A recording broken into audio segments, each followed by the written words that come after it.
Well, welcome again, everyone, to another episode of the IO Gravel Series Podium Podcast. It's me, it's Chris McQueen. I haven't gone anywhere. I'm still here hosting this podcast. But thankfully, we have another amazing guest for you.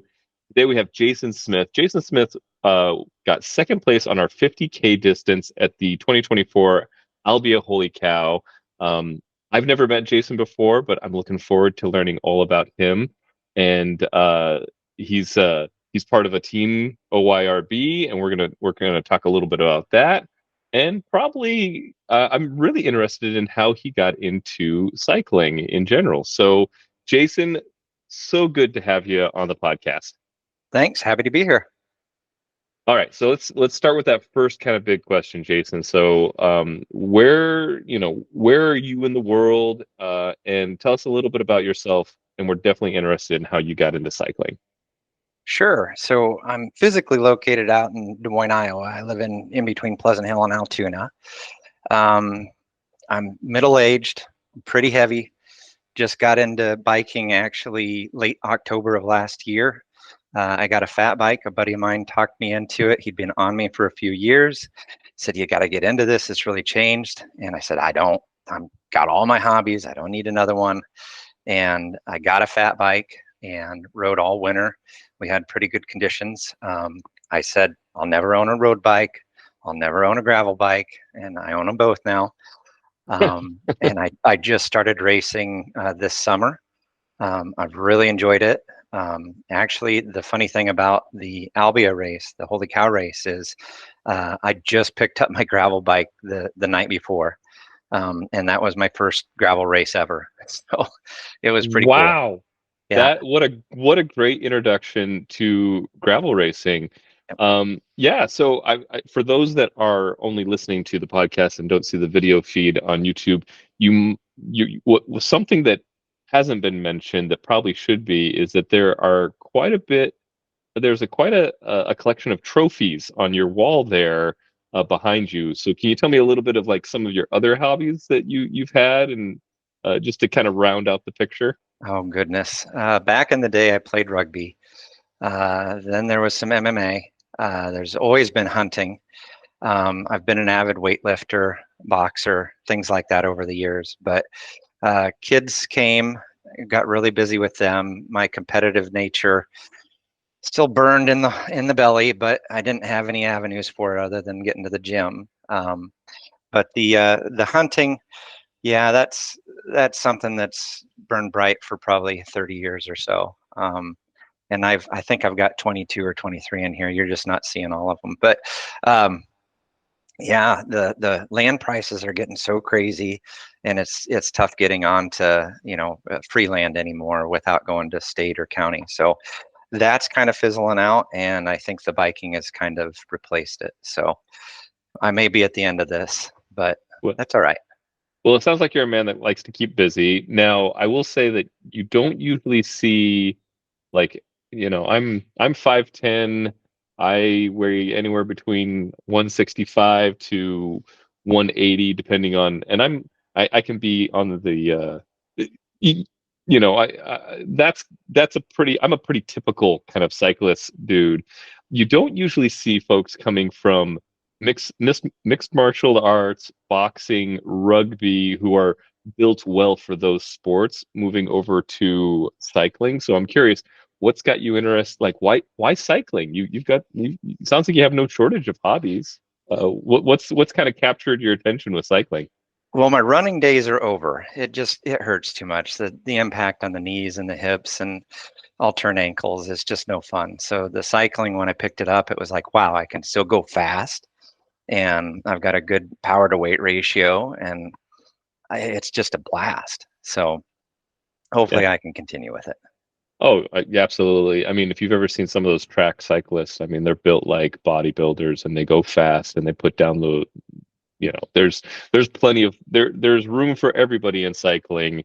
It is great to see everyone on a bike. And in my personal opinion is like you should be able to anybody you see in a Walmart, you should be able to see on a bike at some point. Like I think that's kind of how it should work in theory.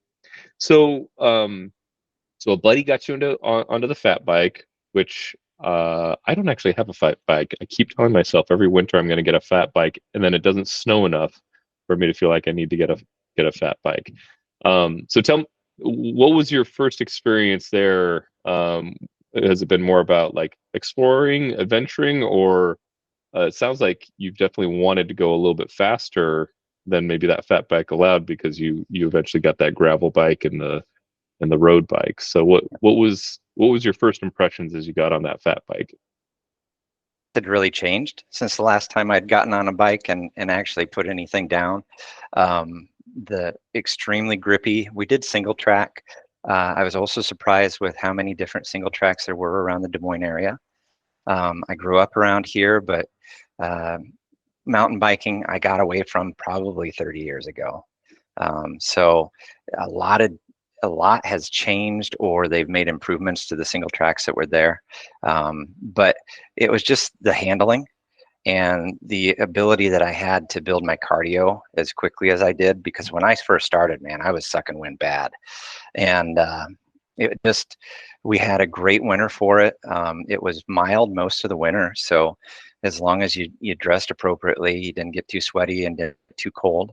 And then there were I think only a couple weeks where we had the snow. So it really wasn't necessarily about the snow riding for me. It was getting out on the single track and just having a blast with it. Yeah, those are fun. So then the next bike was the road bike? Next bike was a full suspension Canyon Neuron.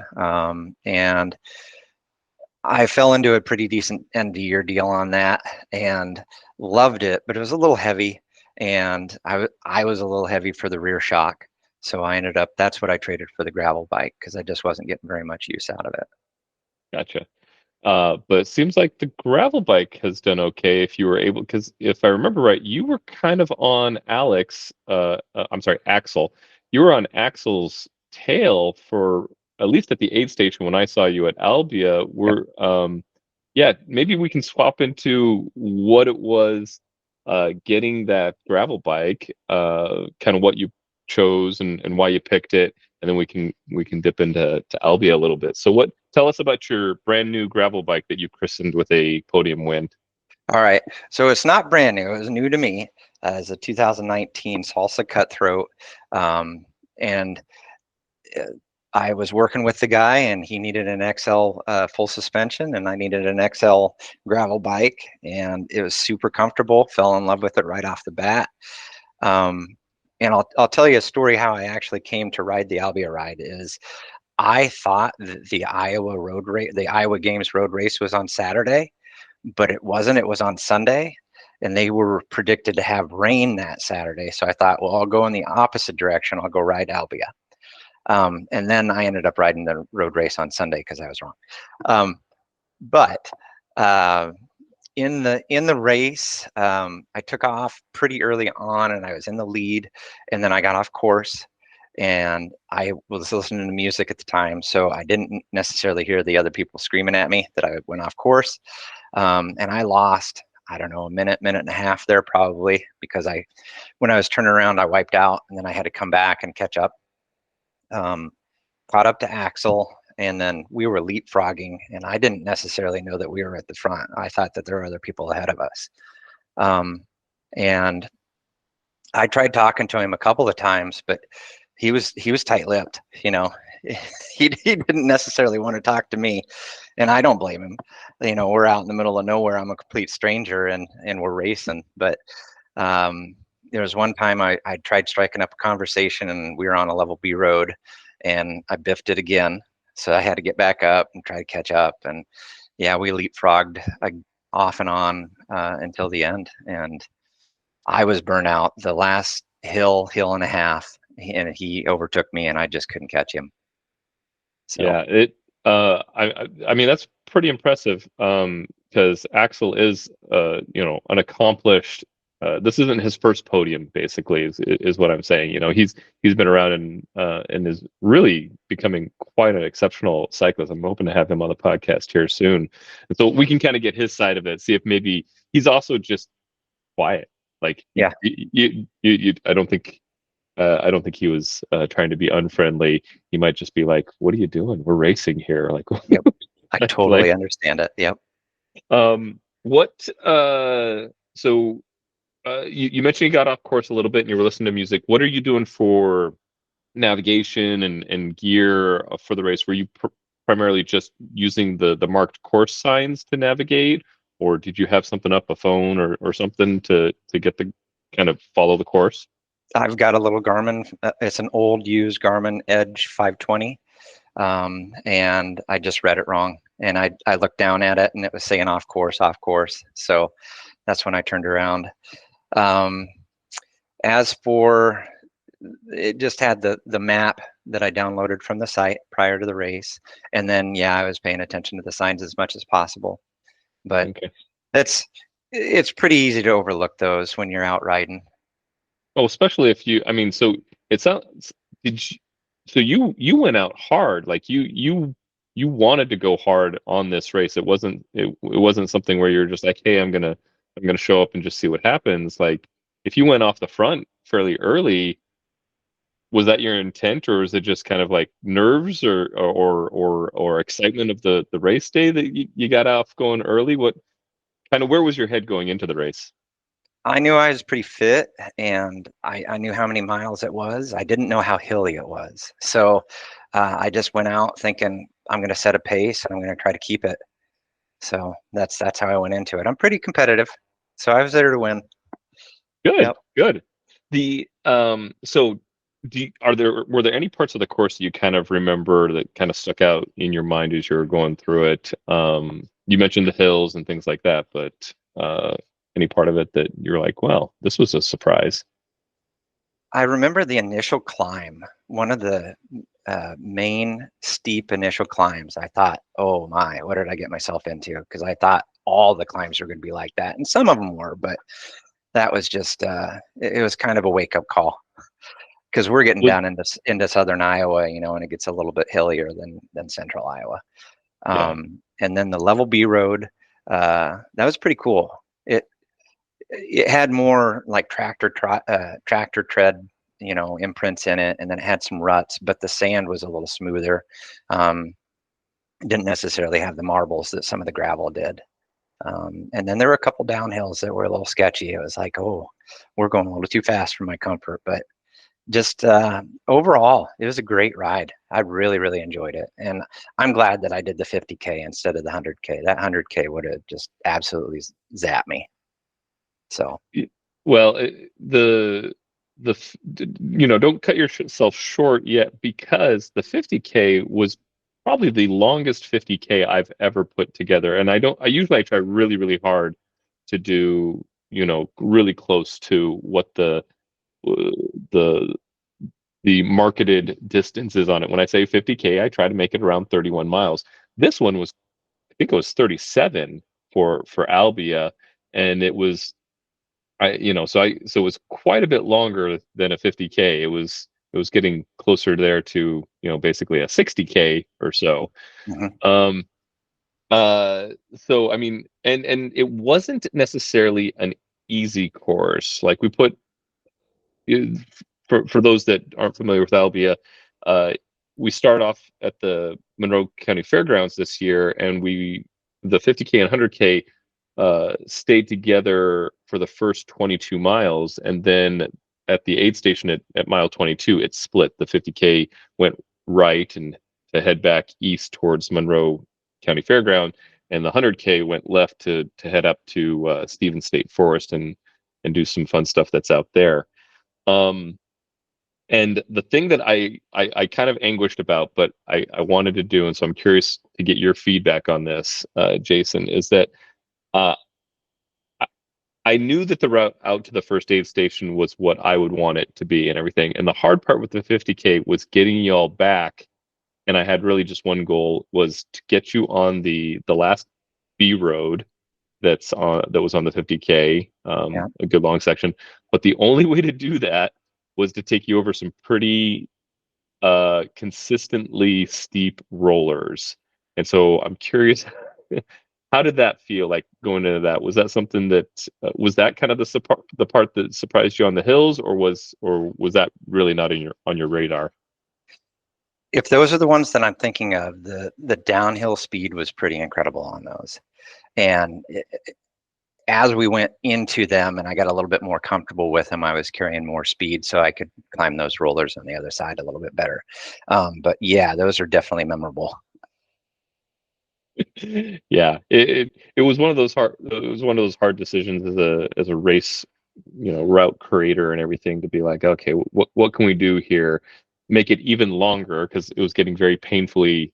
It was either get much longer and have it be essentially one long climb up and around sort of thing, or take you as direct as possible through those rollers so that you could do that B road. Was the last B road worth it? I think so. If it's, again, what I recall, is that the one where we came across the highway? Hmm. And then, and yeah, yeah, it wasn't extremely long. And then we got back out on the gravel and then we came back up on the highway to come in for the finish. Yeah, Yeah. it was, again, it was kind of that sandy soil. So your teeth aren't chattering out of your head like they do sometimes when you're on the gravel. But um, overall, I thought it was a great course. And now I don't Okay. have anything to compare it to for a, gravel race, but I, I enjoyed myself thoroughly. Awesome. Then and do you have other races lined up for the season? Other things you're going to be doing this year? Is this, yeah? What you I, mentioned a Sunday road race, but what else do you have going on your calendar? so I probably won't race again until August 10th. And then that we've got a couple crits coming up locally in Des Moines. I think Iowa City or Cedar Rapids. I think there's a race up there. The Loop. I'd have to pull up Bike Rec. These are just things that I'm kind of targeting. But there are probably 7 or 8 races that I'll probably do before the fall rolls in. So you're doing crit races as well? Yeah, I did my first crit race a couple Wednesdays ago.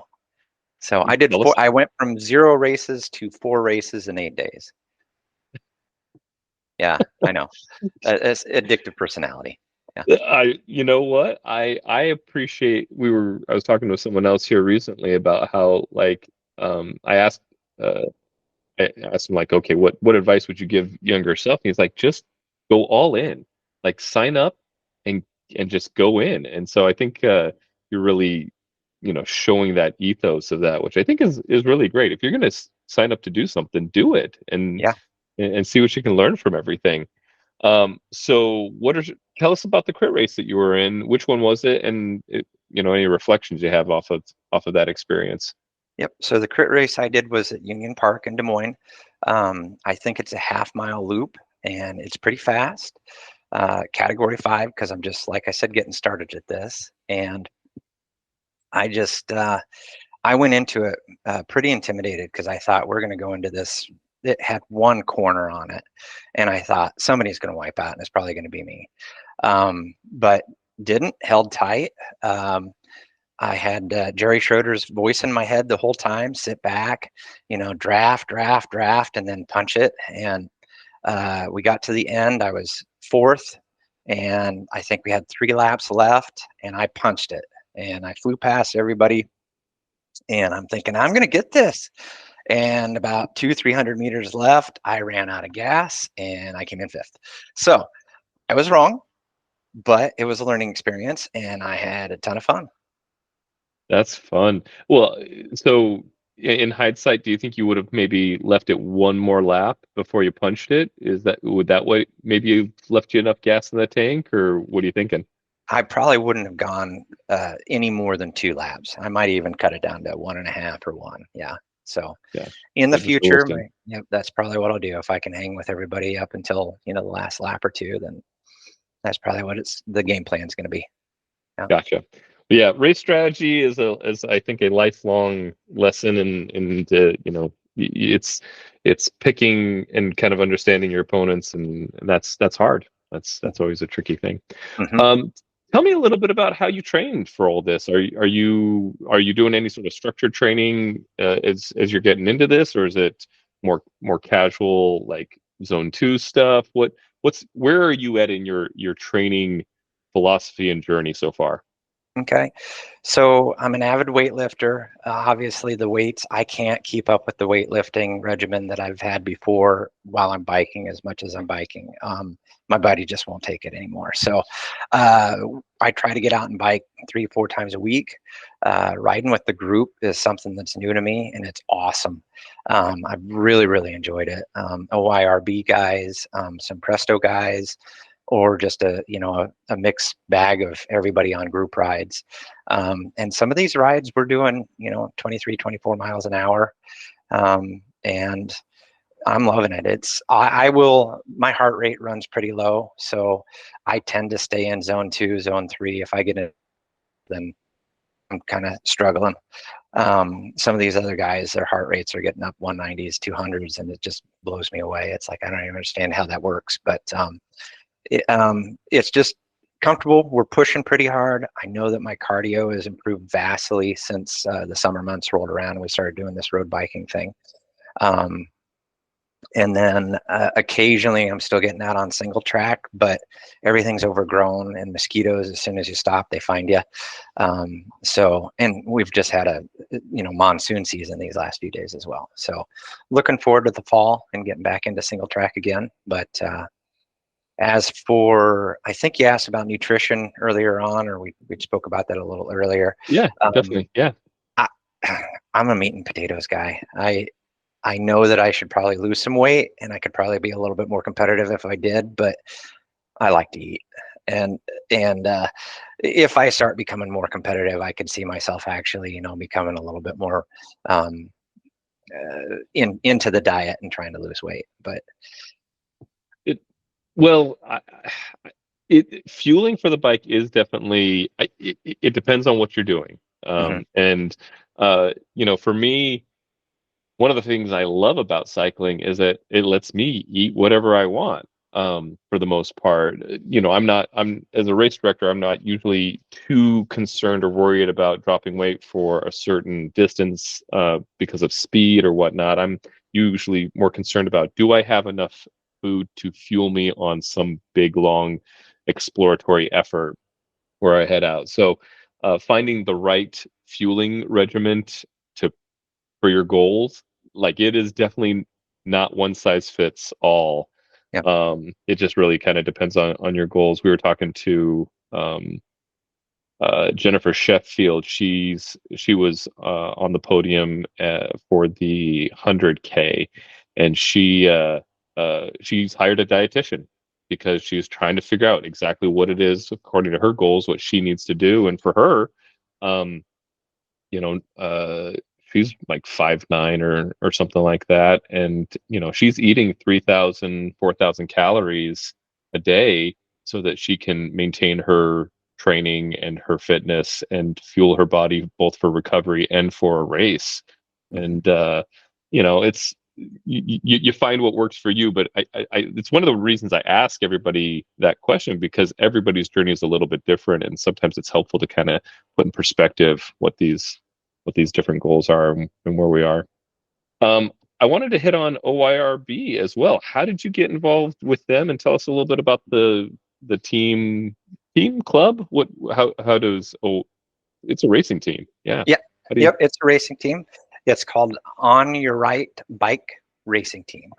Um, and I actually kind of fell into it. I was riding with these guys on a group ride out in Waukee, and Jerry Schroeder approached me one night afterwards. We were eating dinner and drinking beers, and he said, "Hey, have you ever thought about racing?" And I got a good chuckle, thinking, "Yeah, whatever." And I said, "No, I haven't. It's just a hobby. I don't think it's going to get into that." And then he talked to me about it again about a month later, and I said, "Yeah, I might give that a shot." And the rest is history. So joined the club, and I rode the Sakari Road race Saturday. Then I did that crit on Wednesday, and then I did the Albia Holy Cow on Saturday, and the Iowa Games road race on Sunday, and supported the club on all 4 of those races, and just had a blast. It's a ton of fun. I've really, really enjoyed it. Great group of people. Love it. Awesome. What is the beyond just racing and having kind of the kit and the jersey and that type of things? What's OR? Sorry, I'm gonna mess it up. OYRB on your right, uh, racing team. What are they kind of focused on right now? What are they hoping to do more of? Sure. So I think there may be an announcement coming up soon. I'm not allowed to talk about that. Jerry should announce that here pretty soon. But I do know that we are looking for other women riders, other female riders. We've got a lot of guys, and we've got a couple of girls or women that are they're very strong riders, and they're looking for some support. It is a blast. Come join us. Awesome, awesome, very cool. The Uh, well, and we talked a little bit about this before we got on the call, and something that I'll put out as kind of a general thing. In September we have a our Glenwood Super Bloom, and it's really not the Iowa Gravel Series Glenwood Super Bloom. It's the Prairie Bloom Omaha Racing Team, which is and club, which is women only. um, they are taking over the Glenwood course in time. And instead of it being the Glenwood gravel race for this September, it's the Glenwood Super Bloom. And we've got, I think, just over 80 women signed up for this gravel race between two distances, 100K and 50K. And if you are feeling left out, uh, if you're a woman, please sign up. We don't want you. We want you to be there. They're capping it at about 100 people, so you need to get in there quick. And if you want to be there to support women in gravel racing and part of this event, please do sign up as a volunteer, and we'll put you to work on that race, because it is something that we recognized a need for in general. Is that, as a woman, and I've never raced as a woman, so I don't know exactly, but from what I hear, it's a real challenge sometimes to get into cycling because it is so dude heavy, and feeling like you have a place and people to talk to and having that community and everything, because you're just always in the minority. You might be three or four women within a group of 20 or 25, and or at a race, same kind of numbers. So we're really excited about that, to encourage and have a place for more women to gather and have those great racing experiences. And if you want to come out and support it, we'd love to have everybody. So that's my pitch for the Glenwood Super Bloom. If OYRB is interested in having more women out on as part of their team and everything. So. Um, okay, well, why don't we can kind of wrap this up. I'm sure we could chat all day, Jason, but there's one last question I kind of have, and this is the magic wand question. If you had a magic wand and you could kind of change anything about cycling as you see it so far, what are some things that you're like, oh man, it would be cool if this happened?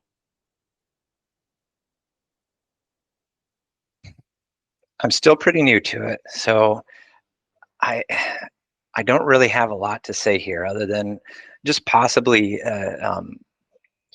if there was some way to I guess build excitement for those who aren't into it, to let them know what they're missing out on. I talk to all my buddies that I've done stuff with over the years. I'm like, yeah, I got these bikes and this is awesome. And, I'm spending 3, 4 days a week doing this and I'm so happy and it gets the endorphins going. And it's like, they just look at me funny, you know. If there was some way, some magical phrase that I could share with people, or anybody could share with people to get them interested in this and let them know, just how fun it is. That's what Yeah. I would say. That's true, because there are some barriers. I think there's the stigma of, if you grew up around here and you're like, I'm riding my bike on a gravel road, and all you can remember is what your gear was like 20, 30 years ago on a Schwinn 10 speed with skinny tires, and the terrible experience that was on a gravel road. That's something you have to kind of get over. And also getting a bike, there's a lot of, it's an upfront investment, and so it is hard. Um, I don't think this is your magic wand per se, but uh, I have a few bikes sitting around because I've been doing this for a while, and so I do try to invite people as they're interested. Say, hey, don't worry, I got this bike. I'll set you all up. Give it a try. As you do, you kind of you have to feel it. You have to get out there and you're like, oh my goodness, I forgot how fun it is to fly down a road like a Yeah. kid again. Yes. There were times when early on when I was doing single track, and it took me back. It was like I was in the movie Goonies. You know, it was like I was one of those kids. It's like I am 10 years old again, and I'm on my old BMX bike, and this is a blast. It just, it, I can't think of anything as an older guy that I can experience that's anything remotely like that. So it's pretty cool. It is pretty cool, and I can feel that excitement off of you, Jason, and everything, and that's pretty fun and rewarding. So congratulations on your win again. So good to get to meet you and get to talk to you, and I hope we get to do this again very soon and get you on a podium here and follow your career closely as you get more and more involved in gravel and crits and single track and all these fun things that are cycling. So looking forward to that. Thank you so much, Jason. Thank you, Chris.